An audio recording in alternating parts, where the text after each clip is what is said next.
So ఒకప్పుడు Swathi book కేవలం ఆయన కోసమే కొనేవాళ్ళం అందరం కూడా. ఇంత స్టామినా, ఇంత శక్తి అసలు ఎక్కడి నుంచి వస్తుంది మీకు 84 సంవత్సరాలలో? అందరికి న్యాయం చేశారు, సమన్యాయం. ఇప్పుడులోనే ఇలా ఉన్నారు అంటే అప్పుడు ఎలా ఉండేవాళ్ళు ఒకసారి ఆలోచించుకోవచ్చు. మిమ్మల్ని బాగా ఫాలో అయిన అమ్మాయిలు కానీ, ప్రపోజల్ చేసిన అమ్మాయిలు కానీ, ఎంజాయ్ చేద్దాం డేట్కి వస్తారా అని అడిగిన వాళ్ళు ఉన్నారా? వెళ్ళారా ఎప్పుడన్నా అట్లా? అవన్నీ పర్సనల్, కొన్ని ట్రూ పర్సన్ ఉంటాయి, అడగకూడదు. మీరు ఇప్పుడే కదా ఇంతకు ముందు అన్నారు, వాళ్ళు చాలా ఓపెన్ గా మాట్లాడుతున్నారు, అందుకే నేను ఓపెన్ గా అడిగా. ట్రూ పర్సనల్ అంతే. సమరం గారు కూడా ఒకనొక టైంలో ప్రజారాజ్యం పార్టీలో చేరారు. బయటకు ఎందుకు బయటకు వచ్చేసారు ఇమీడియట్ గా? దాంట్లో కులతో కనబడింది. ప్రజారాజ్యం పార్టీలో వాళ్ళని మించేశారు అనుకుంటున్నారా? చిరంజీవి గారి లెగసీని పవన్ కళ్యాణ్ గారు కొనసాగిస్తారు, కాబోయే ఆంధ్రప్రదేశ్ చీఫ్ మినిస్టర్ అవుతారు అనుకుంటున్నారు? అంత తేలిక కాదు. ఒక సెలబ్రిటీ గురించి, ఒక పొలిటీషియన్ గురించి ఎంత బాగా మాట్లాడుకుంటామో అంతకన్నా ఎక్కువగా మీ గురించి కూడా ఇప్పుడు కూడా మాట్లాడుకుంటారు అనమాట. మా ఫ్రెండ్స్ నువ్వు స్టూపిడ్ వెయ్యి అన్నారు. సమరం ఎక్కడుంటాడో సందడి ఉంటుందని. స్వాతి బుక్ కొంటాం ఆలస్యం, ఫస్ట్ మధ్యలో పేజ్ తీయటమే, మిడిల్ పేజ్ తీసి సమరంగా అది చదివి ప్రశాంతంగా బూత్ పేపర్ ఉన్నారు. ఎర్రని ఎర్రస్ట్ చేయాలి. భర్త దగ్గర కూడా పెట్టలేని డాక్టర్ సమరం గారి దగ్గర పెడతారు. ఆడది చెప్పింది స్పష్టంగా మొగలు కూడా చెప్పడు. Hi hello, welcome to Suman TV. నేను మీ రోషన్. ప్రజెంట్ నాతో పాటు సమరం గారు ఉన్నారు. ఎస్, మీరు విన్నది నిజమే. సో ఒకప్పుడు స్వాతి బుక్ కేవలం ఆయన కోసమే కొనేవాళ్ళం అందరం కూడా. కొనేవాళ్ళం ఇన్ ద సెన్స్ కొన్ని కోట్లల్లో ప్రింటింగ్ జరిగేది ఆ రోజుల్లో. ఎందుకంటే ఆ రోజుల్లో ఎటువంటి అవగాహన ఉండేది కాదు. కేవలం ఏదైనా తెలుసుకోవాలి అంటే స్వాతి బుక్లో సమరం గారి క్వశ్చన్స్ తప్పకుండా చూడాలి, ఆన్సర్స్ తప్పకుండా చదవాలి అని కొనేవాళ్ళు ఎక్కువ మంది ఉంటారు. అసలు ప్రజెంట్ ఎలా ఉంది అండ్ అప్పుల్లో ఎలా ఉండేది ఆయన మాటలో తెలుసుకుందాం. సమరం గారు నమస్తే. నమస్కారం రాష్ట్రం గారు, ఎలా ఉన్నారు? చాలా బాగున్నాయండి. కాస్త గొంతు కూటి మాత్రం ఈ కోల్డ్ వల్ల కాస్త ఎఫెక్ట్ అయింది. ఓకే, నేను తెగ మాట్లాడతాను. ఓకే, అందుకని గొంతుకు కానీ అదర్వైజ్ మై థ్రోట్ ఇది ఓకే. బట్ మీకు కొద్దిగా వాళ్ళు ఇబ్బంది అనిపించవచ్చు నా వాయిస్ వల్ల, బట్ నో ప్రాబ్లం. సార్, నేను హాస్పిటల్లోకి రాగానే కనుక్కున్నాను, ఈ హాస్పిటల్ పెట్టి 53 సంవత్సరాలు అయిపోయి 54 సంవత్సరాలు వచ్చేసింది. మీకు 83 సంవత్సరాలు అయిపోయి 84 సంవత్సరాలు వచ్చేసాయి. 84 సంవత్సరాలలో ఇప్పుడు కూడా 18 గంటలు పనిచేస్తున్నారని చెప్తున్నారు బయట స్టాఫ్. ఇంత స్టామినా, ఇంత శక్తి అసలు ఎక్కడి నుంచి వస్తుంది మీకు 84 సంవత్సరాలలో? ఫస్ట్ నాకు అది చెప్పండి, ఆ సీక్రెట్.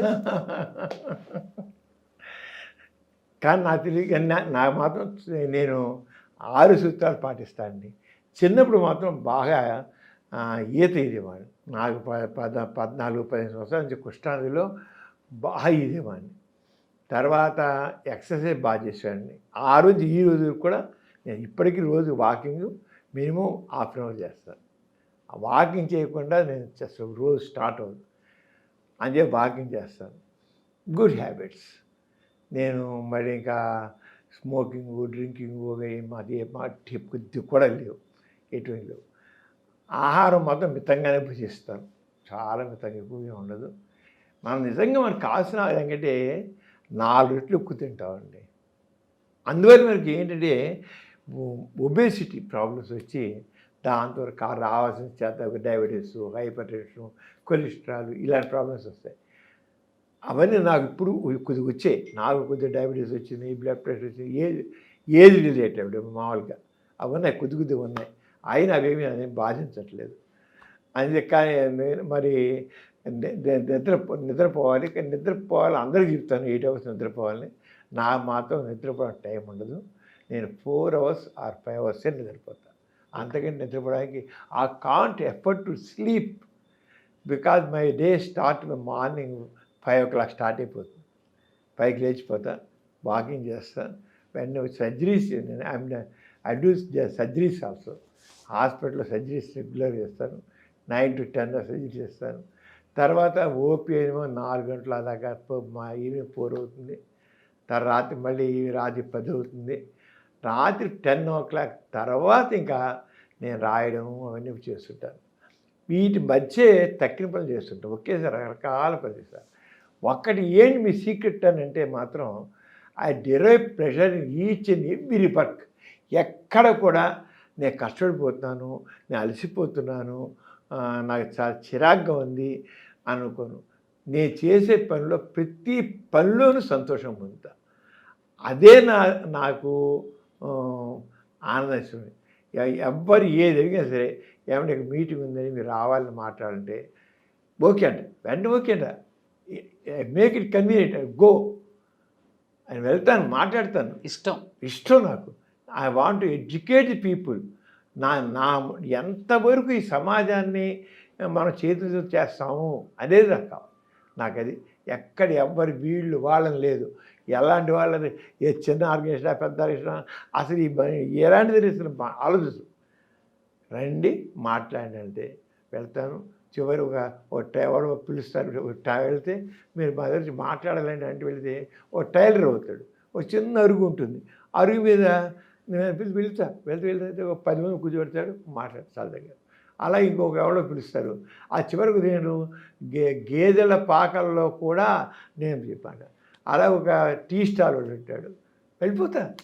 నేను సాధించను, అరే ఇచ్చి ఇంత చిన్నదానికి వెళ్ళానేంటి అని నేను అనిపించు. ఆ డిరైవ్ ప్రెషర్ నేను చేసే పనుల్లో నా వారు నాకేంటే ఎదుటి వారికి ఆనందం ఇవ్వడంలో నేను ఆనందం పొందుతాను. అది నా బదిలించి నా సైక్. అది ఒక టైం వచ్చేసరికి ఎంత ఏ ఫీల్డ్లో ఉన్న వాళ్ళైనా సరే కొంత మానుకుంటారు అనమాట. ఏజ్ పెరుగుతుంది, ఎందుకు ప్రెజర్ తీసుకోవటం, స్ట్రెస్ అవసరమా. డాక్టర్స్ చాలామంది ఒక 60 దాటితేనే ఎక్కువగా డ్యూటీ డాక్టర్స్ ఉంటారు, వాళ్ళు ఇంపార్టెంట్ కేసులు మాత్రమే చూస్తారు. బట్ మీరు నిజంగా ఇప్పటికి కూడా లైమ్ లైట్లో ఉన్నారు కాబట్టి ఒక సెలబ్రిటీ గురించి, ఒక పొలిటీషియన్ గురించి ఎంత బాగా మాట్లాడుకుంటామో అంతకన్నా ఎక్కువగా మీ గురించి కూడా ఇప్పటికి కూడా మాట్లాడుకుంటారు అనమాట.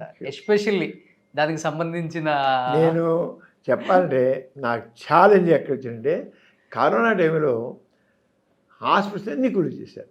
నేను మా హాస్పిటల్ క్లోజ్ చేయలే. కరోనా టైంలో కేసుకి డాక్టర్లు 4 లక్షలు, 5 లక్షలు, 10 లక్షలు కూడా పుచ్చుకున్నారు. నేను ₹1 కూడా పుచ్చుకోకుండా నేను కరోనా కేసులు ట్రీట్ చేశాను. అంటే హోమ్ మేనేజ్మెంట్ అంటే మనం ఉండి చేసే ఇంటర్వ్యూ చేసే కేసులు అన్నీ కూడా వెళ్ళాను. అవసరం హాస్పిటల్స్ చాలా ఏమి చేశాను. రోజుకి కనీసం 70-80 కేసులు పాజిటివ్ కోవిడ్ కేసెస్ అవి attended. I freely done the care. అలా మొత్తం అన్నమాట. మా ఫ్రెండ్స్ నువ్వు స్టూపిడ్ వెయ్యి అన్నారు. వెల్ విషెస్ ఏమో నువ్వు వద్దు, నీ వయసు ఆలోచించుకో వద్దన్నారు. నన్ను ఆపేమని నేను ఆపల. నేను అలాగే వలస కార్మికులు వెళ్ళాను, వాళ్ళే చూసి అందరూ వాళ్ళని మొదలుచాను. నేను రెడ్ క్రాస్కి డిస్ట్రిక్ట్ చెప్పాను ఉన్నా. మేమేం చేసాం, మెడిసిన్ కిట్ తయారు చేసాం. మెడిసిన్ కిట్ చేసి ఆ medicine kit 1,50,000 kits I given to freely. అంటే ఫండ్స్ ఇచ్చారు కూడా తయారు చేసిన ఇలా అందరూ ఇచ్చారు ఫండ్స్. మందు అయితే ఒక కిట్ కాస్ట్ ₹1,200 అయింది. మందుల కిట్టు ₹1,200 అయిపోయినాయి. వాళ్ళందరు ఫోన్ నెంబర్లు తీసుకున్నాం, అందరు ఫాలోఅప్ ఎలా చేసేటని. 98% ఆ మందులతో సరిపోయింది. ఒక 2% వాళ్ళు వేరే ఇంకో త్వరగా అడ్మిట్ అవ్వడం. నేను ఆల్మోస్ట్ అందరికీ ఫోన్ చేసి కనుక్కోవడం, ఫాలోఅప్ చేశాను. నాకు మాత్రం లైఫ్ ఎంతంటే గవర్నమెంట్ హాస్పిటల్ వెళ్ళిపోయేవాడిని. ఆ గవర్నమెంట్ హాస్పిటల్లో వాళ్ళందరికీ పాపం అంబులెన్సుల్లో ఆక్సిజన్ ఎలా కూర్చొని పక్కన వచ్చిన వాళ్ళు వాళ్ళందరికీ తీసుకుని ఫుడ్ సప్లై చేసేవాడిని, వాటర్ సప్లై చేశాను. వాళ్ళ మధ్యకి వెళ్ళిపోయేవాడిని. వెళ్ళిపోతే మాతో ఉన్న వాలంటీర్స్ ఏంటండి త్రాసుపాముల మధ్యకి వెళ్ళిపోతున్నారు, త్రాసుపాములు అండి కరోనా కేసులు అంటాను, అలా వెళ్ళిపోతానన్నారు. నేను ఒక్కడే ఒకటి అనుకున్నానండి. ఒక యుద్ధం జరుగుతుంది, పాకిస్తాన్కి ఇండియాకి అనుకున్నాం. బాగా జరుగుతుంటే ఒక సైనికుడు నాకు వచ్చి తుపాకులు తగిలితే వెనక్కి తగ్గితే వాడు సైనికుడు ఎందుకు అవుతాడు? అవడు. అలాగే డాక్టర్ నేను ఇన్ఫెక్టివ్ కేసెస్ ఉన్నప్పుడు నేను ట్రీట్ చేయకపోయినట్లయితే నేను డాక్టర్ ఎందుకు పంపించుకుంటాను? నేను చివరికి నిర్ణయించుకున్నాను, నేను ఒకవేళ చనిపోయినా సరే హ్యాపీగా పోతా. కరోనా ఒక ట్రీట్మెంట్ చేస్తూ, నా కరోనా వాళ్ళకి ట్రీట్ చేస్తూ ఒక డాక్టర్గా నా ప్రాణాలు పెంచే సంతోషంగా పోదాం. ఎందుకంటే మా డాక్టర్లు చాలామంది చనిపోయారు నిజంగా. వండర్ఫుల్గా నర్సులు కానివ్వండి, డాక్టర్స్ కానివ్వండి. మా ఐఎంఏలో అయితే దాదాపు ఒక 1400 మంది పైగా డాక్టర్స్ పోయారు. మా విజయవాడలోనే పోయారు చాలామంది పోయారు డాక్టర్స్. వాళ్ళ ట్రీట్మెంట్ చేస్తున్నా చేయగానే కరోనాతో పోయారు. అంచేత అందరూ మరి గవర్నమెంట్ హాస్పిటల్ చేశారు. అలాగే మా ఆంధ్రప్రదేశ్లో సచివాలయంలో నర్సింగ్ స్టాఫ్ ఎంత చేశారండి బాబు, నిజంగా వండర్ఫుల్. గ్రేట్. బట్ సమరం గారు, మీరు ఇన్ని ఇయర్స్ జర్నీలో మీ వృత్తి గురించి చాలా ఇంటర్వ్యూస్లో చెప్పుంటారు. బట్ ఈరోజు జాలీగా చేద్దాం, కొంత చదవండి తప్పకుండా ఫన్నీగా జాలీగా. అదే బాగుంటుంది మీలో ఉన్న హిలరియస్ కామెడీని అసలు అలా ఉండాలి. నేను ఎప్పుడు కూడా నాకు ఉంటుందండి. నేను చదువుకున్న రోజులు అన్నితో తగ్గించి ఈ రోజు వరకు సమరం ఎక్కడుంటాడో సందడి ఉంటుందని ఆ డైలాగ్ నాకు ఎప్పుడు వేస్తారు. నేను చక్కగా సరదాగా మాడతాను, చాలా జోకులు మాడతాను, జోకులు ఇస్తాను. నేను జోకులు ఇస్తుంటాను. నేను చివరికి ఒక టీవీ ఫైవ్లో ప్రోగ్రామ్ వస్తుండేది. నేను చివరికి జోకుతో ముగించేవాడిని. ఫస్ట్ జోక్తో స్టార్ట్ చేద్దాం. జోక్ చెప్పండి. చెప్పండి సార్, ఒక జోక్ చెప్పండి సార్, స్టార్ట్ చేద్దాం. సార్ అసలు అచేత సరదాగా అసలు అలా మనం ఉండాలి. అంతేగాని మనిషి హ్యాపీ మూడ్ మనకేంటంటే మన శరీరంలో ఫీల్ గుడ్ హార్మోన్స్ అని ఉంటాయి. అవును. డోపమిన్, ఆక్సిటోసిన్, సెరటోనిన్, ఎండార్ఫిన్స్, ఈ ఫీల్ గుడ్ హార్మోన్స్ మనం చక్కగా ఎప్పుడు లైవ్గా ఉంచుకుంటే మన హెల్త్ కూడా బాగుంటుంది, మన ఇమ్యూనిటీ బాగుంటుంది. సూపర్. అంచేత అసలు నేచర్ మన యాటిట్యూడ్ని మనం ఎంత బాగా ఉంచుంటామో అంత ఎదుగుతాం కూడా. అంచేత హ్యాపీగా చెప్పండి సార్. యూజువల్గా బయట సమరం గారిని చూడగానే అందరికీ ఒకటే గుర్తు వస్తుంది, సెక్స్కి సంబంధించిన ప్రశ్నలు అవే మైండ్లో తిరిగిపోతుంటాయి, రన్ అవుతూ ఉంటాయి మీ ఫేస్ చూసినంతసేపు కూడా. అదంతా మీకు ప్లస్ అయింది అనుకుంటారా, లేకపోతే ఇబ్బందిగా ఫీల్ అవుతుంటారా? ఇబ్బందిగా ఫీల్ అవుతుంది, నేను హ్యాపీ ఫీల్ అవుతుంది. అందుకనే నేను ఎక్కడ అడుగు పెట్టినా అనేక సెల్ఫీలు కొన్ని లక్షలు ఉంటాయి. సెల్ఫీలు తీసుకుంటారు. అప్పుడు నో అని వీలైనంత వరకు అసలు నో అనే ప్రశ్న లేదు. ఎందుకంటే నాది ఒకటే ప్రిన్సిపల్, ఎదుటి వాళ్ళకి సంతోషాన్ని తృప్తినిచ్చే పనే చేయాలి. ఆ తృప్తిని ఇస్తే నాకు ఆనందం. ఎదుటివాడు తృప్తిగా అనిపిస్తారు. నేను వాళ్ళు సెల్ఫీ ఇస్తున్నాడు, హ్యాపీ ఫేస్ సమరంగా సెల్ఫీ ఇస్తున్నాను. కొంతమంది చూసారు 20,000 క్రితం నాతో సెల్ఫీ తీసుకొచ్చి అదిరి వచ్చి ఇది కూడా సెల్ఫీ అంటారు. ఇప్పుడు హాస్పిటల్కి వస్తారా, వస్తే వచ్చేవాళ్ళు కనీసం 1/3 people they take selfie with me. Selfie తీసుకోకుండా వెళ్ళరు. ప్రతివాడు పేషెంట్ అయిపోయాయి, డాక్టర్ గారు మీతో ఒక సెల్ఫీ ఏంటి అంటారు. సెల్ఫీ విత్ సమరం గారు. ఎప్పుడు ఎవరు వీళ్ళు వాళ్ళని కాదు, ఒక మెడికల్ రిపోర్ట్ వస్తాడు, చెప్పేసి అయిపోయాయి డాక్టర్ గారు ఒక సెల్ఫీ అండి అంటారు. వాడు బాధ అంతా మర్చిపోతాడేమో. కానీ ఏంటంటే ఏం లేదు, సమరాన్ని వాళ్ళ మనిషిగా వాడు. నాకు ఒక సంతోషం ఏంటంటే చాలామంది నావాడు అని మావాడు నావాడు అన్నట్లుగా వాళ్ళు ఐడెంటిఫై చేసుకున్నారు సార్. అమ్మాయిలు అబ్బాయిలు ఇద్దరు కూడాను, లేడీస్ కూడా అంతే. అంత హ్యాపీగా ఓ భార్య భర్తలు తెచ్చారనుకోండి, మరి గమ్మత్తుగా ఉంటుంది. ఆ రోజు ఫోటో తీసుకోవాలంటే ఆ మూడు పక్క అని తోసేస్తుంది. మూడు నాతో తనేసుకు అక్కడ సమరం పక్క ఆడే ఉండాలి, కానీ మూడు నాకు అనిపిస్తుంది ఆ భర్తను కూడా తోసేసి దాని పక్క నుంచి ఫోటోస్ అప్పుడు ఫీల్ హ్యాపీ. దానికి ఆ సాటిస్ఫాక్షన్ అన్నమాట. అప్పుడు ఆయన కూడా రమ్మంట. అలాగే నాకు కొంతమంది ఫోటోలు తీసుకొని ఎవరో పక్క ఇంకోటి ఉంటారు, వాళ్ళు చేయిస్తారు. వాడు ఒక్కడి కోపగించాడు. నేను ఎవరైతే ఫోటో నేను చాలా జాగ్రత్తగా చెప్తాను మేడం. ఇప్పుడు మన ఇద్దరు ఉన్న ఫోటో ఇస్తే పక్క ఎవరు తీస్తున్నారు, మళ్ళీ హ్యాపీగా అయిపోయింది. నేను ఎవరైతే ఫోటో ఇస్తారో వాడిని నువ్వు రావయ్యా అని చెప్పి ప్రత్యేకత భూమి చేసి అది అప్పుడు మేజర్ తీస్తారు. అప్పుడు నేను కూడా వెళ్ళేటప్పుడు దిగుతాను అయితే. అంటే మనం ఎవరిని తగ్గించు. నా దృష్టిలో అందరూ ఒకటి, వాళ్ళది ఒకటి ఎక్కువ లేదు, ఒకటి తక్కువ కాదు. సార్, స్వాతి బుక్ కేవలం సమరం గారి క్వశ్చన్లు ఆన్సర్లు వినటానికే కొనేవాళ్ళు. ఆ రోజుల్లో కొన్ని లక్షలు ప్రింటింగ్ అయ్యేది. అసలు స్టాక్ రావటం ఆలస్యం, షాప్లోకి స్వాతి బుక్ కొనటం ఆలస్యం. ఫస్ట్ మధ్యలో పేజ్ తీయటమే. మిడిల్ పేజ్ తీసి సమరంగా అది చదివి ప్రశాంతంగా ఉండే మనుషులు చాలామంది ఉన్నారు అప్పుడు. అవునండి. ఎలా అనిపించేది మీకు అప్పుడు అసలుకి? అసలు మొట్టమొదటి స్వాతి కంటే ముందు ఈనాడు ఉండేదండి. 1974లో ఈనాడులో మొదలెట్టారు. ఈనాడు పేపర్ మొదలెట్టారు 3వ రోజు నుంచి మొదలైంది అది. అప్పుడు రోజుల్లో దీని గురించి మాట్లాడేవాళ్ళు లేరు. అప్పుడు చాలా మాట్లాడడం కూడా మరి ఎందుకు జంకో ఏమో నాకు తెలీదు. అలాంటి రోజుల్లో ఈనాడులో వారం వారం రామోజీరావు అప్పుడు వేస్తుంటే చాలా రామోజీరావుకి ఇది బూత్ పేపర్ అన్నారు. బూత్ అనుకో నేను బాగా వేసేది రామోజీరావు అండి నిలబడింది నిజంగాను. ఆయన వారం పట్టణంలో first year 1 year every Sunday వచ్చేది. తర్వాత వీక్లీ ట్వైస్ వచ్చేది. అంటే ప్రతి ఆదివారం బుధవారం వచ్చేది అన్నమాట. అప్పుడు నాకు ప్రతి వారం వైజాగ్ నుంచి ఆ ఏనాడుకు వచ్చిన క్వశ్చన్స్ అన్ని పంపించేవాడు. ఒక ప్రతి వారం యూరియా బ్యాగ్ అంటే సార్ మా చిన్న బ్యాగ్ నిండా ఉత్తరాలు ఉండేవి. అంటే కొన్ని వేల ఉత్తరాలు, నేను కొన్ని లక్షల ఉత్తరాలు ఓపెన్ చేయలేదండి. ఓపెన్ చేయలేకపోయానంతే. అప్పటికి నాకు మనసులో గిల్టీగా ఉండేది. ఏంటి తిరిగారని ఏం చేయను 100 ఉత్తరాలు చేసి దాంట్లో 2 ఉత్తరాలు జాబ్ ఇచ్చేవాడిని. అంటే 6కి ఆ రోజుల్లోనే అంత ఇబ్బంది ఉండేది. చెప్పలేంత. అప్పుడు నా మీద మరి హస్తప్రయోగం తప్పు కాదు, వీరు ఏమీ విలువైంది కాదు, మెన్సెస్ టైంలో సెక్స్ల పాల్గొన ఏమవ్వదు, వీరు మింగేసినా ఏమవ్వదు, ఇలాంటి రాసి సైన్స్ రాస్తే హస్తప్రయోగం తప్పు రాదంటే నా మీద పుస్తకాలు రాశారు కొంతమంది. సమరాన్ని మర్చిపోయిందా, సమరాన్ని పిచ్చెక్కిందా అని పుస్తకాలు రాశారు. ఇవన్నీ తీసి వాళ్ళ పూర్వకాలం అంతగా రాసిన రాతలకి ఇవన్నీ భిన్నం అని చెప్పేసి నాకు పుస్తకాలు. అంతేకాకుండా కొంతమంది నా మీద కేసులు అరెస్ట్ చేయాలి, యూత్ని చెడగొట్టేస్తున్నాడని చెప్పి నా మీద కేసులు కూడా పోలీస్ స్టేషన్లో నా మీద కేసులు ఫైల్ చేశారు.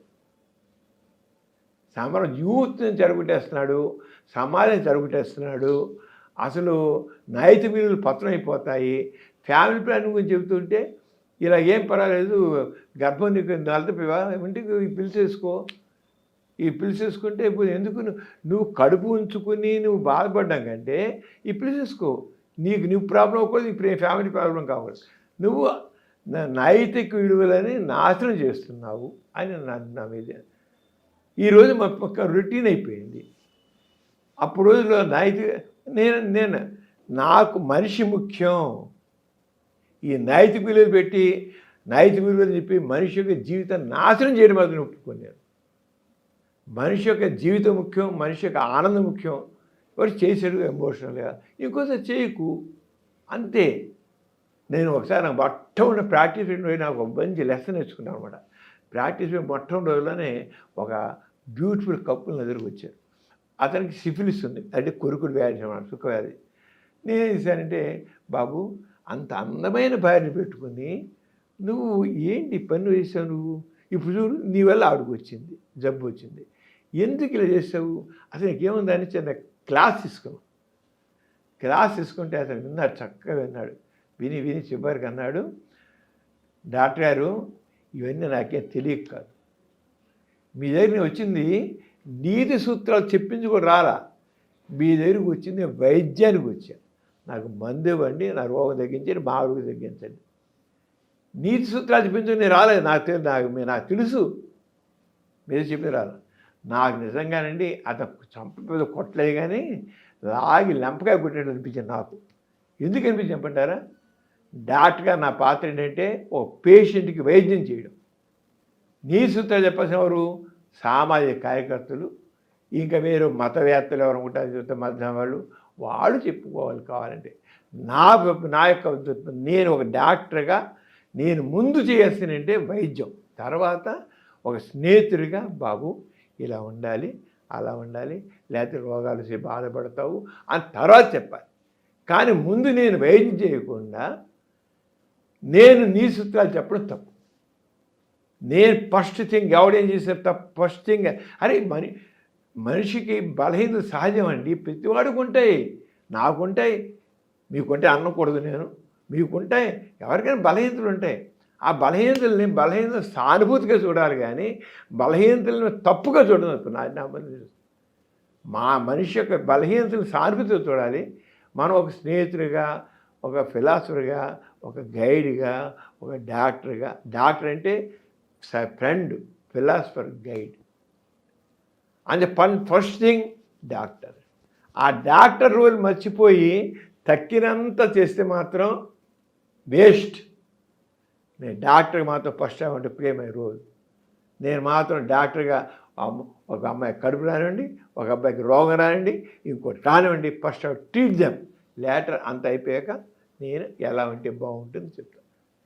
అంటే సమరం నైతిక విలువలు పతనం చేసేస్తున్నాడు. ఇప్పుడు కానీ వాళ్ళు ఉండొచ్చు. ఇప్పుడు మీ ఇంటర్వ్యూ అయిపోయాక సమరం మాట్లాడే రాంగ్ చాలా అవేర్నెస్ వచ్చింది. ఇప్పుడు సమరం చెప్పేది రాంగ్, మీరు అనవసరంగా ఇలా మీ ఛానల్ ఏం చేశారు అని అంటారు. నో, డాక్టర్ని వాడు first treat the disease and at same time doctor కావాల్సింది హ్యుమానిటీ. ఆ మానవత్వం లేకపోతే మాత్రం నేను తప్పకుండా మానవత్వం కావాలి. మానవత్వం లేనిదే ఈరోజు వైద్యం వ్యాపారం అయిపోయింది, అవడానికి వీలు లేదు. వ్యాపారం చేయాలంటే అనేక వ్యాపారాలు ఉన్నాయి, దానికి వెళ్ళచ్చు. దీనికి రావద్దు. డబ్బులు సంపాదించాలనుకుంటే మాత్రం దీనికి రావద్దు. మంచిగా సంపాదించాలి, మోసంగా సంపాదించాలి. డబ్బులు ఎన్నో వ్యాపారాలు ఉన్నాయి, లాభాలు వచ్చే వ్యాపారాలు ఎన్నో ఉన్నాయి. వైద్యం మాత్రం సేవ కోసం, సర్వీస్ కోసం, మానవ సేవ చేయడం కోసం ఉంది, కానీ ఇంకోటి కాదు. ఇంకొకటి సార్, ఇప్పుడు సెక్స్కి సంబంధించి ఓపెన్ డిబేట్లు పెడుతున్నారు, అవగాహన ఎక్కువ తీసుకొస్తున్నారు చాలా చోట్ల. బట్ ఇంకా మన దగ్గర మటుకు సెక్స్ అనేది ఇంకా బూత్గానే చూస్తున్నారు. అవును, అదే పెద్ద సమస్య. దానికి కానండి మన కల్చర్ దోషాల్లో మారదు కదండి. కానీ ఒకటి మా చూస్తున్నానండి, పూర్వకాలం నేను సాతిలో మ్యాటర్ రాస్తుంటే రాష్ట్రంలో రోజుకి 600 నుంచి 1000 ఉత్తరాలు వచ్చేవి మీకు. రోజుకి 600 నుంచి 1000 ఉత్తరాలు, ఇంత కట్టొచ్చారు రోజు కార్డులు. ఇప్పుడు అసలు ఉత్తరాలు రావట్లే. తర్వాత మెయిల్స్ వచ్చిన తర్వాత మెయిల్స్ అనేవి రోజుకి 150, 200, 300 మెయిల్స్ వచ్చాయి. ఇవి అవుగలడు. ఇప్పుడు మెయిల్ అనేది ఎప్పుడైనా వారానికి 2-3 మెయిల్స్ వస్తున్నాయి. ఇప్పుడు వాట్సాప్ వస్తుంది కదా సార్, వాట్సాప్ కొంచెం వస్తున్నాయి. వాట్సాప్లో బొమ్మలిసి పెట్టేస్తున్నారు. మీరు ఇచ్చిన మందు వర్కౌట్ అయింది. అంతకని గౌరవం అంటే అదంటే ఎంత అడ్వాన్స్ అయిపోయినట్టే. లేడీస్ మగవాళ్ళేమో వాడు పిరీసు తీసి ఇదిగో అలసరు, ఇదో పుండు, ఇది ఇంతే ఉంది, ఇది వంకర ఉంది అని పెడతాడు. ఆడవాళ్ళు డైరెక్ట్గా వాళ్ళ విజయాన్ని, వాళ్ళ విలువాన్ని వాళ్ళు తీసి పంపించేస్తున్నారు. ఎంత అంటే ఒకటి డాక్టర్ని వాళ్ళు తెలుసు, నమ్ముతారు, నమ్మాలి కూడా. ఈ హైలీ కాన్ఫిడెన్షియల్. నేను ఒక విషయం కూడా చెప్పను, నేను భార్య చెప్పిన విషయం భర్త చెప్పను, భర్త చెప్పిన భార్య చెప్పను. నేనే కదా ఎవరైనా డాక్టర్ అన్నవాడు హైలీ కాన్ఫిడెన్షియల్గా ఉంటారు, ఉండాలి అంతే. అది మాత్రం చేయాల్సింది. అంతేగాని నేను చచ్చిన చెప్పను. నేను ఎవరి మాట వాళ్ళదే. భర్త భార్య అయినా సరే నేను కావాలంటే ఇలా ఉండమ్మా, అలా ఉండు, ఇలా ఉండబోయా, అలా ఉండు అని 3 తిరిగి వచ్చినా సరే, వాడు రోగాలు దగ్గర తిరిగి వచ్చినా సరే, నేను భార్య 3 తిరుగుతున్నాడు, వాడు రోగం నీకు అందించి ఆ రోగం నీకు ఉంది అన్ను. ఆయనకు బాగుండలేదు, ఆయన ఆరోగ్యం బాగుండలేదు కనుక నీకు కాస్త ఇబ్బంది వచ్చి అని మందులు నువ్వు కూడా వాడు అని చెప్పి వాడి, ఇతను మాత్రం నువ్వు జాగ్రత్తగా ఉంటూ చూడు, మీ ఆవిడ అనవసరం బాధపెడుతున్నావు అని చెప్తా. అంతేగాని మీ ఆయన తిరుగుడు వాడు, మీ ఆయన రోగం తెచ్చుకున్నాడు, నీకు అంటించాడు మాత్రం ఈ రోజుకి అవుతాను. అలాగే వాడు ఆవిడైనా చేస్తే నేను చచ్చిన నేను చెప్పను, కానీ చెప్తాను. అమ్మ, పెళ్ళి అంటే నమ్మకం, ఆ నమ్మకం మీదే ఉండాలి, ఆ నమ్మకాన్ని కీప్ చేయాలి. అయినా మనకి ఎక్స్ట్రా మ్యారిటల్ కాంటాక్ట్స్ అది ఎక్కువగా ఇప్పుడు అవి ఎందుకు చాలా కారణాలు, రకరకాల కారణాలు ఉన్నాయి, ఆర్థిక కారణాలు చాలా ఉన్నాయి. నేను ఆశ్చర్యపోతున్నాను ఈ మధ్య. కొంతమంది మా ఆయన పెద్ద సంపాదించడు, పిల్లలు పెద్దోళ్ళు అవుతున్నారు, సరిగ్గా బట్టలు కూడా లేకుండా ఉన్నాయి. వాళ్ళ కోసం అప్పుడప్పుడు నన్ను వెళ్తుంటానండి, జస్ట్ వెళ్తాను. వెళ్ళి ఈ రోగం వచ్చిందండి, లేదా ఇది ఏం చెప్తాను. ఎంత ఓపిక మాడతారంటే ఫ్యామ్ కొంతమంది. మరి ఇంకోటి లేదా, సంపాదన మార్గం లేదా అంటే వాళ్ళకి అంతే చేస్తాను, నాకు అంతే చేస్తాను. నాన్న ఇదే నా మార్గం, ఇంకో మార్గం లేదా, ఎక్కడ చేయొచ్చు కదంటే లైక్ ఇలా చేత కాదు. వన్స్ ఇన్ వే, నెలకోసారి 2 సార్లు చేస్తాను అంటే ఎంతమంది అంటారు, కొద్దిమంది అంటారు. కానీ ఆర్థిక పరిస్థితులు ఎంతో ఉన్నాయి. అలాగే మొగుడు ఇంపార్టెంట్. వాడు ఎప్పుడో నెలకోసారి కోరిక అనేది దహించేస్తుంటుంది, చేస్తుంటారు. ఏం చేయాలి? చలం గుర్తుకొస్తాడు నాకు నిజంగా. మన చలాన్ని అశ్లీలము, చలం నైతిక విలువను పతనం చేసి అంటారు, కానీ స్త్రీ చలం అర్థం చేసుకుంటే ఎవరు అర్థం చేసుకోలేదు. మనం అంటే చేతి పెడితే మన పిల్లల్ని తిరగమని, లేదా మన మొగుళ్ళు తిరగమని చెప్తున్నాను కాదు నేను. కానీ ఆ స్వేచ్ఛ లేదు నీకు. అంటే ఒకసారి నువ్వు లేదు వదిలేసేమే, నువ్వు పడండి, అసలు నువ్వు ఇంకో తీసుకో, బాగా తీసుకో. స్వేచ్ఛ మాత్రం కావాలి. అంటే మీకు చాలా బాగా చెప్తుంటే చాలా తప్పుగా కనబడతాయి, కానీ ఆ సమస్య అదే ప్లేస్లో మనం ఉంటే ఆలోచించండి. ఎంపతి అంటాం, సింపతి, ఎంపతి. ఆ ఎంపతి కానీ చాలా మీకు చాలా ఇది అనిపించవచ్చు, కానీ కట్టుబడి ఉండాలి, తప్పని కట్టుబడి ఉండాలి. ఆ వివాహ బంధం అంటేనే కలిసి ఉన్నాం. లేదు ఒరే ఒంటరి బతుకు, లేకపోతే నువ్వు ఎవరితోనా మామూలు కలిసి ఉండు, కలిసి బతుకు. నువ్వు అంత దుర్మార్గుడిని ముగ్గురితో పడాల్సి పడలా, నీ బతుకు నాశనం పడలా. ఏంటి ఇలా మాట్లాడి మీరు అనుకోవచ్చు, అది అనుభవించడం తెలుస్తుంది. కొంతమంది లేడీస్ నేను చూస్తున్నాను, అసలు ఏంటి పడుంటున్నారు, ఏడుస్తారండి బాబు. వాళ్ళ బతుకు సుఖం లేదు, వాళ్ళకి కొడతాడు, వాడు అవమానపరుస్తాడు, హీనంగా మాట్లాడాడు. ఎందుకు హీనంగా మాట్లాడండి అసలు? చాలా మీకు నచ్చపోవచ్చు విషయాలు, కానీ మీరు వాళ్ళ యాంగిల్లోంచి ఆలోచిస్తే మీకు ఇలా ఉంటే ఎక్కువ కేసెస్ అంటే లేడీస్ దగ్గర నుంచి ఎక్కువ ప్రాబ్లమ్స్ ఎక్కువ వినపడతాయి. జెంట్స్ దగ్గర నుంచి ఎక్కువ ఉంటాయి. జెంట్స్ ఎక్కువ ఉంటాయి, కానీ లేడీస్ ప్రాబ్లమ్స్ మాత్రం చాలా బాధాకరంగా ఉంటాయి. లేడీస్ యొక్క సైకలాజికల్గా ఉండే ప్రాబ్లమ్స్ బాగా ఉంటాయి. చాలా లేడీస్ వాళ్ళ వాళ్ళు నిజంగా అండి. నాకు మగవాడు వాడు ప్రాబ్లం రాస్తే ఒక కార్డు రాస్తాడు, ఒక కాగితం రాస్తాడు. ఆడది మొత్తం రాస్తే 10 పేజీలు రాస్తుంది. అంటే మనసు విప్పి మన ముందు పెట్టేస్తుంది. భర్త దగ్గర కూడా పెట్టలేని డాక్టర్ సమరం గారి దగ్గర పెడతారు, మాట్లాడతారు. ఒక్కసారి నా దగ్గర వచ్చిందంటే ఆవిడ చెప్పాలనుకుంటే మాత్రం ఓపెన్ చెప్పేస్తుంది. ఆడది చెప్పినంత స్పష్టంగా మగవాడు కూడా చెప్పడు. మగవాడు దొరుకుతా ఎస్కేపిస్ట్, దాచుకుంటాడు మగవాడు. మగవాడు చాలా ఇది, వాడు లోపల ఈగో, నీ మేలు ఈగో ఉంటుంది మగవాళ్ళు. ఇక మీతో చాలా ఓపెన్గా మాట్లాడుతున్నా, మీరు అనుకోకండి. మాట్లాడండి సార్. మీరు మీ ఛానల్ ఇన్ని జనరేషన్స్ వచ్చినా కూడా ఓపెన్గా మాట్లాడకుండా, ఓపెన్ డిబేట్స్ జరగకుండా ఎందుకు ఇంకా మీ ఛానల్లో వేయాలి కానీ తీసేయండి, కానీ నేను ఓపెన్గా మాట్లాడతాను. నేను ఒకటే ఆ స్వేచ్ఛగా ఆ మనిషిని తను చంపుకోకుండా ఉండాలి. మారాలండి. నేను ప్రపంచం 30 దేశాలు తినేది సార్. జర్మనీ వెళ్ళాను. జర్మనీ వెళితే అక్కడ పెళ్లి చేసిన వాళ్ళు కేవలం 35%. మిగతా అంతా లివింగ్ టుగెదరా సార్? Living together. ఓకే. కొంతకాలం బాగుంటారు, బాగుండకపోతే ఉన్నంతకాలం ఒక్కడ మాత్రం నేను సంతోషించి ఏంటంటే ఉన్నంతకాలం నమ్మకంతో ఆడుతూనే ఉంటారు. ఇంకెవరితో కలవరాడు, ఇంకెక్కడ పోరాడు. వాళ్ళకి నచ్చలేదు, నీకు నచ్చలేదు, విడిపోతాం అంటారు, ఇంకోటి విడిపోతారు. కానీ ఉన్నంతకాలం ఆ ఫెయిత్ఫుల్గా ఉన్నది అది చాలా నచ్చింది నాకు. ఇది జర్మనీగా ఇంకా చాలా దేశాలు ఉన్నారు. వాళ్ళు లివింగ్ టుగెదర్లో ఎప్పుడు కూడా ఎవరితో ఉన్నారో ఆ పార్ట్నర్ని మోసం చేయరు. ఆడవాళ్ళైనా మగవాళ్ళైనా మోసం చేయరు. లేదు నీకు నాకు సరిపట్టలేదు, వీళ్ళు సపరేట్, మర్యాదకు సపరేట్ అయిపోతారు. చాలా అది కావాలి. ఉండడం ఎందుకు, పైకి మోసతో ఇంకో చేయడం ఎందుకున్నారు అలాగా? ఆ జర్మనీ 30% పెళ్లి చేస్తుంటే మళ్ళీ ఆ 30%లో మళ్ళీ లైఫ్ లాంగ్ మిగిలి ఉండేది 30%. 70% సెపరేట్ అయిపోతారు. పెళ్లి చేసుకునేదే 30%, మళ్ళీ 70% మళ్ళీ వెళ్ళేస్తారు. సమరం గారు ఎంత ఓపెన్గా మాట్లాడతారు కదా, అదే ఓపెన్ అసలు మీరు తెరిచిన పుస్తకం అన్నమాట మీ జీవితం. ఇప్పుడులోనే ఇలా ఉన్నారు అంటే అప్పుడు ఎలా ఉండేవాళ్ళో ఒకసారి ఆలోచించుకోవచ్చు. బాగా మిమ్మల్ని బాగా ఫాలో అయిన అమ్మాయిలు గానీ, ఉన్నారు. ప్రపోజల్ చేసిన అమ్మాయిలు గానీ, ఉన్నారు. ఎంజాయ్ చేద్దాం, ఉన్నారు. డేట్‌కొస్తారా అన్నారు. అని అడిగిన వాళ్ళు ఉన్నారా? ఉన్నారు. ఉన్నారు. వేల కొద్దా?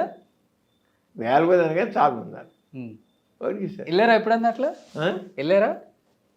అవన్నీ పర్సనల్. కొన్ని ట్రూ పర్సన్ ఉంటాయి, అవి అడగకూడదు. మీరు ఇప్పుడే కదా ఇంతకు ముందు అన్నారు ఇవాళ చాలా ఓపెన్ గా మాట్లాడుతున్నారు. ఓపెన్ మాట్లాడతాను. అందుకే నేను ఓపెన్ గా అడిగా. ట్రూ పర్సనల్ అంతే. కొన్ని పర్సనల్, ట్రూ పర్సనల్. బట్ ఒకటి ఏదైనా బెస్ట్ మెమరబుల్ మూమెంట్ అలా డేట్కి వెళ్ళింది గుర్తుందా? నేను మాత్రం చాలా తక్కువ, అందరితో క్లోజ్గా ఉన్నా అండి. చాలా క్లోజ్ మాత్రం. ఎందుకంటే నేను చదువుకున్న రోజుల నుంచి అందరూ సమ్ ఐ డోంట్ నో. నేను పెద్ద అందగానే కాదు, మామూలు ఆర్డినరీ పర్సన్ కానీ నా గర్ల్ ఫ్రెండ్స్ చాలా మంది ఉన్నారు. పిచ్చిగా girl friends like me very much. Okay. They believe me, they love me, they adore me. నేను ఎప్పుడు ఎవరిని అందరికి న్యాయం చేశారు, సమన్యాయం.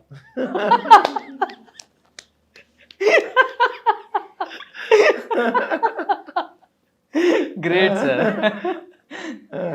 అంటే మీరు ఎలా తీసుకోండి, కానీ యాక్చువల్లీ ఎంత అంటే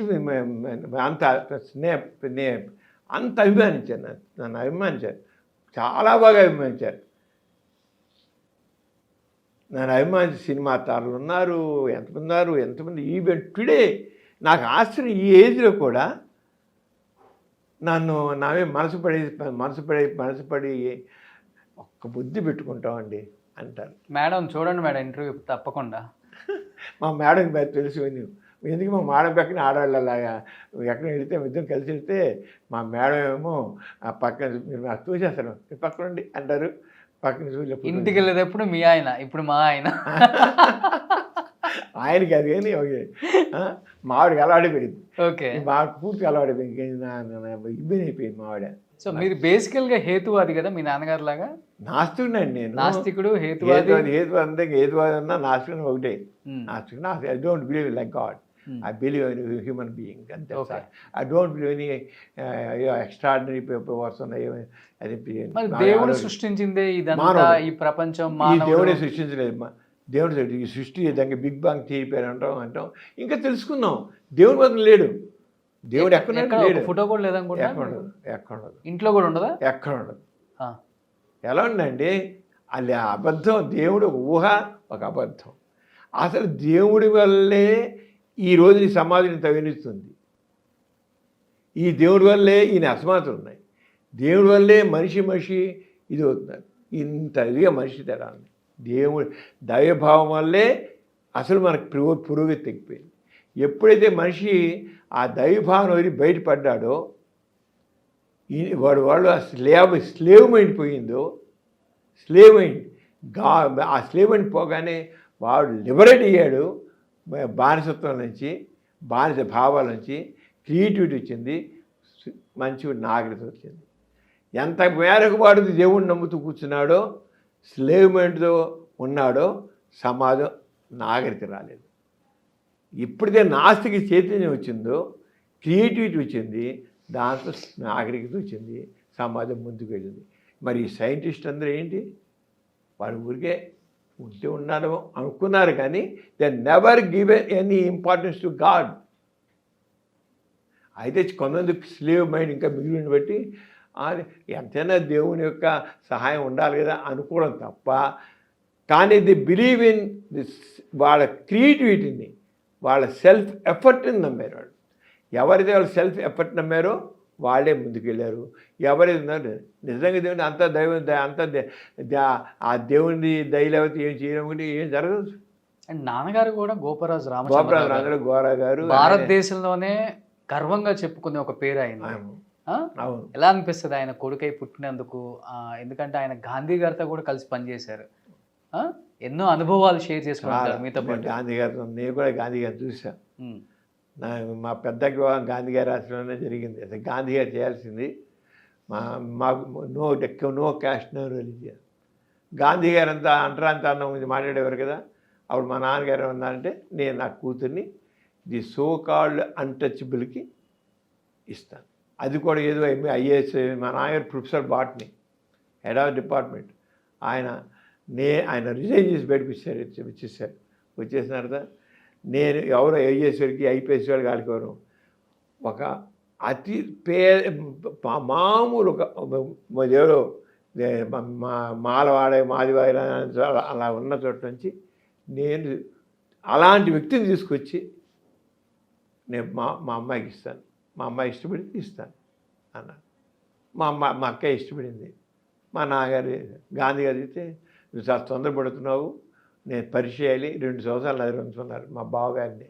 ఆయన 105 సంవత్సరాలు మా అన్నయ్య పోయారు, మన డిసెంబర్ 20వ తారీఖు పోయారు ఆయన. 105 సంవత్సరాలు. మా అక్క ఇప్పుడు ఉంది, పెద్ద అక్కయ్య, 95 సంవత్సరాలు తనకి. ఎంతమంది మొత్తం మీరు? 9 పెద్ద సంతానం నాన్నది.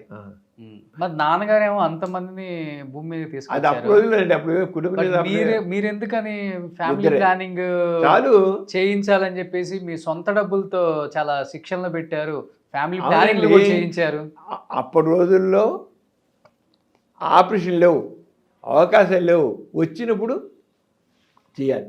నా నాన్నగారు ఆపరేషన్, ఫస్ట్ ఆపరేషన్ నాన్నగారే చేయించుకుంది అప్పటి రోజుల్లో. అసలు ఎవరు చేయని రోజుల్లో చేస్తా అవకాశం వెళ్ళి ప్రత్యేకంగా వెళ్ళి నా చెయ్యి చేయించుకున్నా. మా నాన్నగారు దాంట్లో రానిది అప్పుడు లేవు సర్జరీ. ఇప్పుడు అప్పుడు సర్జరీ అని ఆ రోజు మెడిసిన్ అడ్వాన్స్ లేక ఇప్పుడు ఇప్పుడు దృష్టి ఆలోచించకండి. అప్పుడు రోజులు వేరు, అసలు ఆ రోజులు వేరు. ఎంత అడ్వాన్స్ అయిపోయింది ఇదంతా. ఎంత మేరకు దేవుని పక్కన పరిచామో అంత మేరకు వెళ్ళింది, సమాజం బుద్ధికి వెళ్ళింది. ఇలా ఫ్యామిలీ ప్లానింగ్ చేసేటప్పుడు కూడా మీ మీద కొంత నేను మరేయడానికి అంత నార్మల్ అయిపోయింది. మేము నేర్చారు ఫ్యామిలీ ప్లానింగ్కి వెళ్ళలేదు. అంటారు కదా అందరూ కూడా, ఒక్కరు ముద్దు ఇద్దరు హద్దు ముగ్గురు వద్దు అనేది. మీరు అంతే కదా, నిజమే కదా. ఏకీభవిస్తారా? చాలు, ఒకసారి ఎందుకు ఎక్కువ పిల్లలు ఎందుకు చాలు. ఒక పిల్లల్ని ఈ రోజులో చక్కగా చదివించాలండి, పైకి తీసుకురావాలండి ప్రతి వాళ్ళని. పూర్వకాలం బతికేస్తున్నారు లేని వాళ్ళు ఇప్పుడు అందరూ చక్కగా తయారవుతున్నారు లేరా? ప్రతి వాళ్ళు చక్కగా తయారవుతున్నారు. ఫాస్ట్ ఇప్పుడంతా అది ఉండాలి సార్, ప్రోగ్రెస్ అవ్వాలి. ఇప్పుడు మనం అంతా ఈ ప్రపంచం అంతా కూడా చాలా ఫాస్ట్ పెడుతుంది, బాగా పైకి పెడుతుంది. దాంట్లో యూత్ రోల్ చాలా ఉంది. యూత్లో ఇన్నోవేటివ్ ఐడియాస్ ఉన్నాయి, క్యాపబిలిటీస్ చాలా ఉన్నాయి. ఇప్పుడు పూర్వకాలం ఇన్ని అవకాశాలు లేవు కనుక వాళ్ళ కెపాసిటీ బయటపడాలి. ఇన్నోవేటివ్ ఐడియాస్ కూడా వాళ్ళకి అవకాశాలు. ఇన్నోవేటివ్ ఆ అట్మాస్ఫియర్ కావాలి వాళ్ళకి.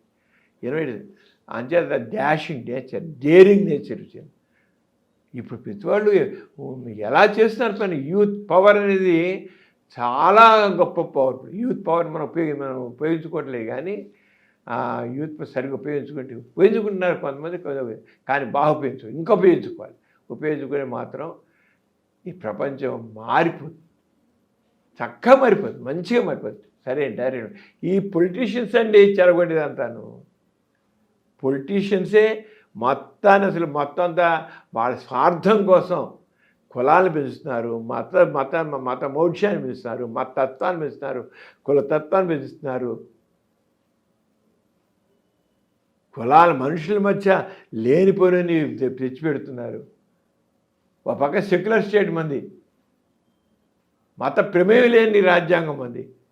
అలాంటి చోట మత ప్రమేయం లేని పక్కన పెట్టి చివరికి సెక్యులర్ వడే తీయాలంత పరిస్థితుల్లో మనకి వెళ్తుంది.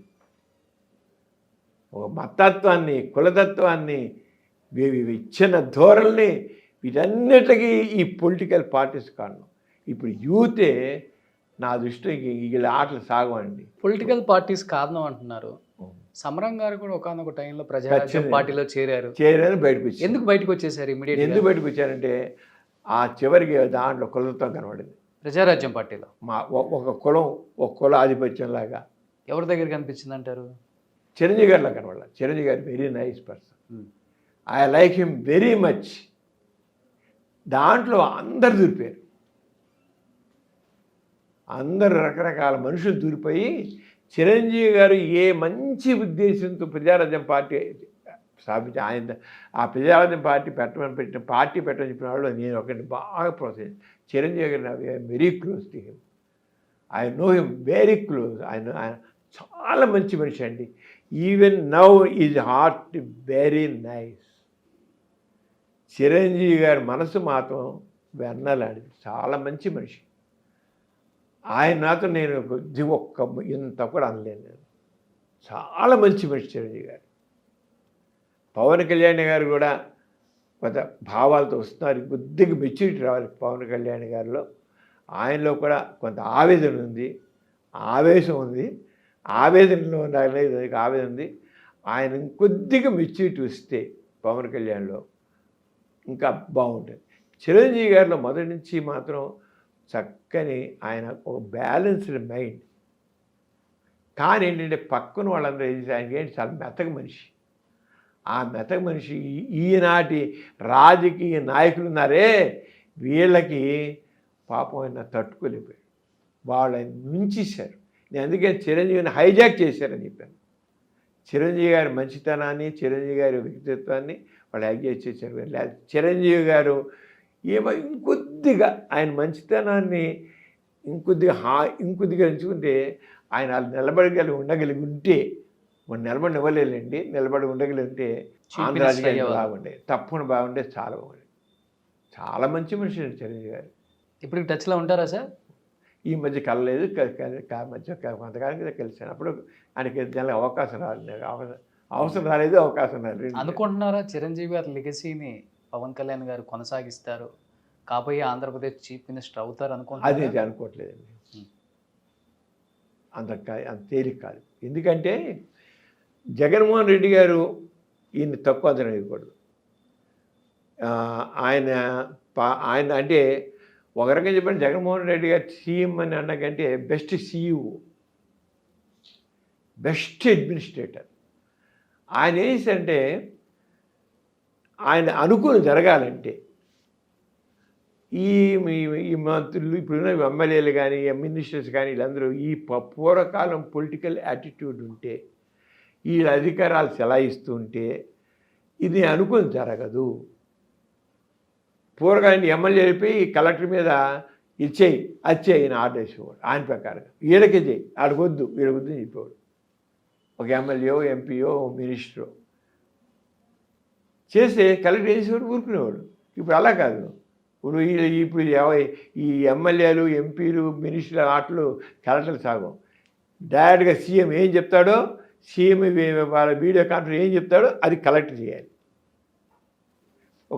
ఒక ఆయన పెద్ద ఆఫీస్ మేనేజ్మెంట్ లాగా చేస్తున్నాడు.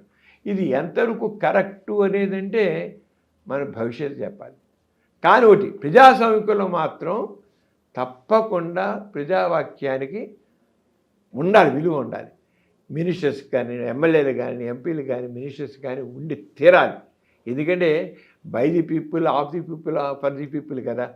అంచేత తప్పకుండా ఉండాలి. ఉండాలి కానీ ఇప్పుడు జగన్మోహన్ రెడ్డి గారు అనుకుని సాధించడం కోసం అని ఆయన ఒక సీఈఓ లాగా చేసే పని అనుకుని సాధించడానికి చేస్తున్నాడు. ఆయన ఎన్నో ఆరోపణలు ఉన్నాయి, మనకు తెలియదు. అనడానికి ఎన్నో ఆరోపణలు ఉంటాయి, అవి ఎంతలో నాకు తెలియదు, నేను చెప్పలేము కూడా. మనం ఆయన ఇప్పుడు తీసుకుంది ఫ్యామిలీ ఫిజిషియన్ రోల్ చాలా బాగుంది. సచివాలయాలు వండర్ఫుల్, అన్నీ కూడా పక్కా ప్లానింగ్తో వెళుతున్నాయి, అది మాత్రం అయితే డెమోక్రటిక్గా వెళ్తున్నాయా ప్రజల ఎమ్మెల్యేలు ఎంపీలు మినిస్టర్స్ వాక్ ఉందా లేదా, వాళ్ళ రోల్ ఏది అంటే వాళ్ళ రోల్ లేదు, చాలా మినిమం. కానీ ప్రజాస్వామ్యంలో వాళ్ళ రోల్ ఉండాలి, వాళ్ళ మాట విలువ ఉండాలి. ఈ మాట బహుశా మరి ఏమైనా మార్చుకుంటారో అది వాళ్ళ రోల్ అంటే ముందు వీళ్ళు సరిగా ఉండాలి కదండి. నేను చెప్పేదంటే ఎమ్మెల్యేలు వాళ్ళు పొలిటికల్గా ప్లే చేయకూడదు. ప్రజలతో ప్లే చేయండి, సరిగ్గా చేయమనండి ఎమ్మెల్యేలని ఎంపీలని మినిస్టర్స్ని.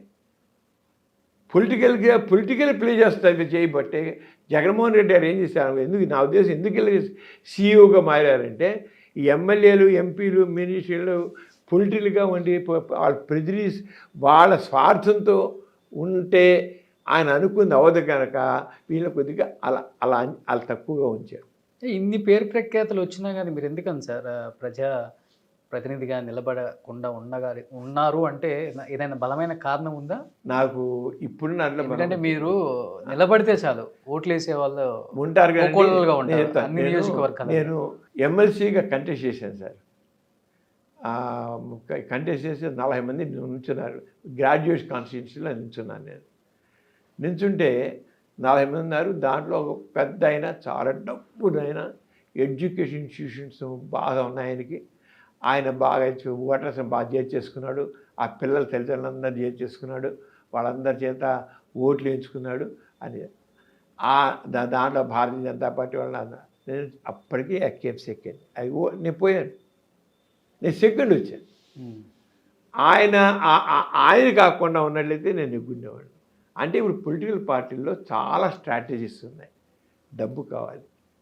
నేను డబ్బులు పెట్టలేను. నేను ఇవ్వను. డబ్బుకి ఇంపార్టెంట్. డబ్బులు కూడా నేను ఆ రకమైన పార్టీ నేను చేయను. మీకు ఇష్టమైతే ఏంటి తెలియదు ఓటు. బట్ ఒక 100 కోట్లు అయితే సంపాదించారు సమరం గారు అంటుంటారు. 100 కోట్ల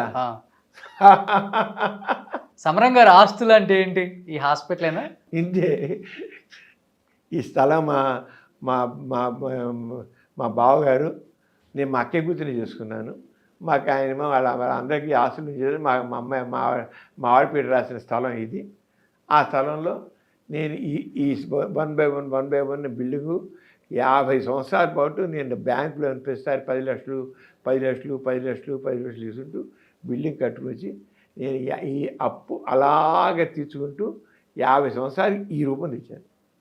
50 సంవత్సరాల పాటు నేను బ్యాంకులో తీస్తూనే ఉన్నా. 50 సంవత్సరాలు తీరిస్తే అది ఇప్పుడు ఒక 50 కోట్లు అయింది ఇక్కడ. ఎలా అవుతుంది 50 కోట్లు? బెన్ సర్కిల్ కదా సార్. అది ఏరియా కనుక నేను కొన్నాను. మేము ఇచ్చినప్పుడు నేను ఈ 50 సంవత్సరాల క్రితం ఇక్కడ స్థలం ఖరీదు ₹7 గజం. ₹7 ఇప్పుడు 2 లక్షలు 3 లక్షల గజం అయ్యొచ్చు. దానికి నేనేం చేస్తాను? మీరేం చేయదు, నాకు రాసి ఇచ్చేయండి. అంటే కోట్ల సంపాదించలేదు. ఒకటి మా చెబుతాను, కోట్ల ఆస్తికి మించిన అభిమానాన్ని మాత్రం సంపాదించాను. Definitely sir. కొన్ని కోట్ల మందికి సమరం గారు తెలుసు. ఎక్కడికి వెళ్ళినా మన జైలు కూడా, జిల్లా జైలు కూడా నేను విజిట్ అనుకుంటాను. అక్కడ కూడా ప్రాబ్లమ్స్కి వచ్చి అడుగుతారా సరే? అక్కడ వెళ్ళి చూస్తాను, మాట్లాడతాను. మన గాంధీ వర్ధంతిప్పుడు వెళ్ళాను. వెళ్ళగానే అక్కడ ఆయన సూపరింటెండెంట్ గారు అడిగారు, నాకు సమరం గారు మీకు ఎంతమంది తెలుసు అన్నారు. అందరూ చదివి తీశారు. అందరూ మీ పేషెంట్లు అయి ఉంటారు. ఒకప్పుడు పేషెంట్లు కాదు, సమరం తెలుసు అంతే. అలాగే మన ఏదో స్కూల్ వెళ్ళాట, మా కలెక్టర్ గారు ఇంకోళ్ళు వెళ్ళారు కల్లా ఎవరో పేరు అడిగారు, వాళ్ళు ఎంతమంది తెలిసి అడిగారట. అడిగితే ఎవరు చేయట్లేదు. అంటే స్వాతంత్ర సమరయోధులు పేరు అడిగారట. వాళ్ళు వెళ్ళిందే స్వాతంత్ర సమరయోధులు, స్వాతంత్ర ఉద్యమం గురించి మాట్లాడడానికి వెళ్ళారు. పేర్లు అడిగితే పేర్లు ఎవరు మాకు తెలియదు అన్నమాట. సరే మా కలెక్టర్ గారు సమరం గారు అన్నది తెలుసుంటే మొత్తం తీశారు స్టూడెంట్స్ అందరూ. మా కలెక్టర్ గారు కదా ఇది ఎక్కడ వెళ్తే ఫలానా వ్యక్తి మీకు తెలుస్తా అని అడుగుతారు. అడిగితే మా తీది అంటారు, నోరు కూడా వేస్తారు. సమరం గారు తెలుసా అందరు చేతులుతారు. యాక్చువల్గా ప్రెగ్నెంట్గా ఉన్న లేడీస్ ఎవరు కూడా గ్రహణం చూడకూడదు అంటారు. బట్ మీ అమ్మగారు దానికి వ్యతిరేకం, గ్రహణం వెళ్ళి చూసి వస్తారంట. మా అమ్మగారు 9 పిల్లలప్పుడు చూశారు, నేను పుట్టినప్పుడు కూడా చూశారు. నేను బాగున్నాను. గ్రహణం ఏంటండి ఇప్పటికీ, ఇంకా గ్రహణం గురించి అప్పుడులో ఇంకా ఎక్కువ. మా అమ్మగారు మొట్టమొదటి ఆ రోజున మా పెద్దకే గర్భిణీగా ఉన్నప్పుడు, అంటే మా పెద్దకే మా అమ్మ కడుపులో ఉన్నప్పుడు, అంటే మొదటి సంతానం మా పెద్దకే కొలంబోలో ఉంది. కొలంబోలో ఉంటే తను చిన్నపిల్ల మా అమ్మ అప్పుడు 16 ఉంటాయి. అక్కడ బుద్ధిస్టులు, క్రిస్టియన్స్ అందరూ మా గ్రహణం పోయి తిరుగుతున్నారు. మా అమ్మ అనుకుంది, వాళ్ళ అమ్మగారు వాళ్ళు చెప్పి గ్రహణం టైం బయటికి వెళ్ళకూడదు అమ్మ, నువ్వు ప్రెగ్నెంట్ అని చెప్పి పంపించారు. కొలంబో పంపించారు. మా నాన్న కొలంబోలో కూడా పనిచేశారు బాటనీ ప్రొఫెసర్గా. పంపిస్తే తను చూసింది అందరూ తిరుగుతున్నారు గ్రహణంలో. ఇదేంటి?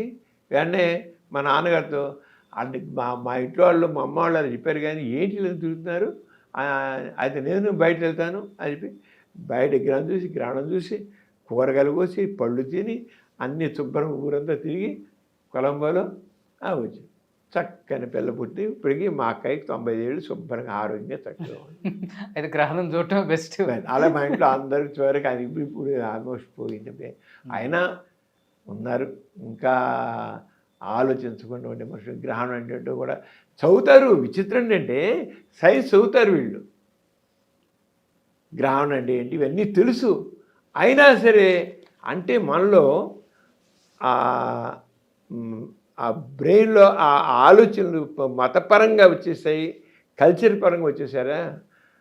బ్యాడ్ హ్యాబిట్ డై హార్డ్ అన్నట్లుగా కల్చర్ పరంగా వచ్చి నాకు తేలికపోవండి.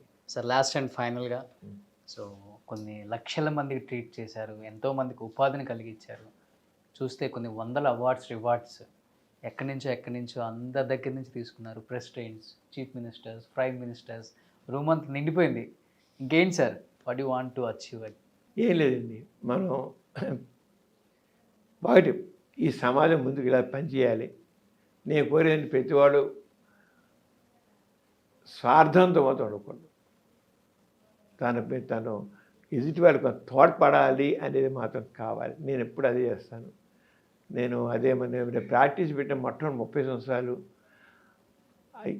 ఫ్రీగా అనేక పోలియో ఆపరేషన్ చేశాను. నేను ముందు మొదలెట్టిందే ఎంత నేను సంపాదించి ఏం లేదు, సంపాదించలేదు. 30 సంవత్సరాల ప్రేమ్ ఏజ్ అంతా కూడా నేను ఓన్లీ సర్వీస్ చేశాను.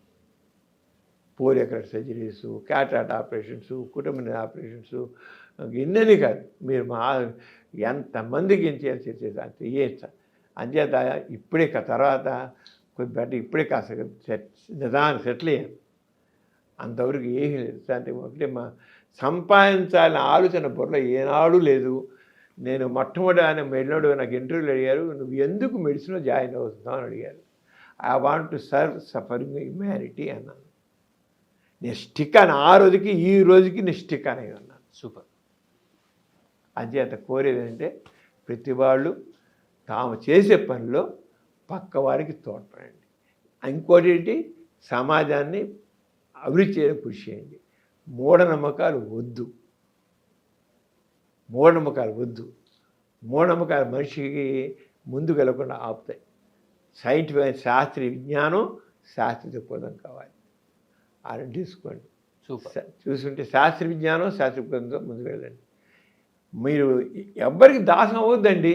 నేను చెప్తున్నాను, అసలు ఏ కులస్తుడు కూడా ఎవరైతే దళితులు అనుకుంటారో ఆ దళితుడు కూడా నేను దళితుడిని, నేను ఫలానా కులస్తుని అనుకోవద్దు. నేను తక్కువ అంటే అనుకుంటే రెండో వాడు నేను ఎక్కువ అనుకుంటాడు. నేను ఎప్పుడైతే తక్కువ అనుకుంటాడో నేను ఎక్కువ అనుకుంటాడు. వారికి ఎందుకు అవకాశం? అందులో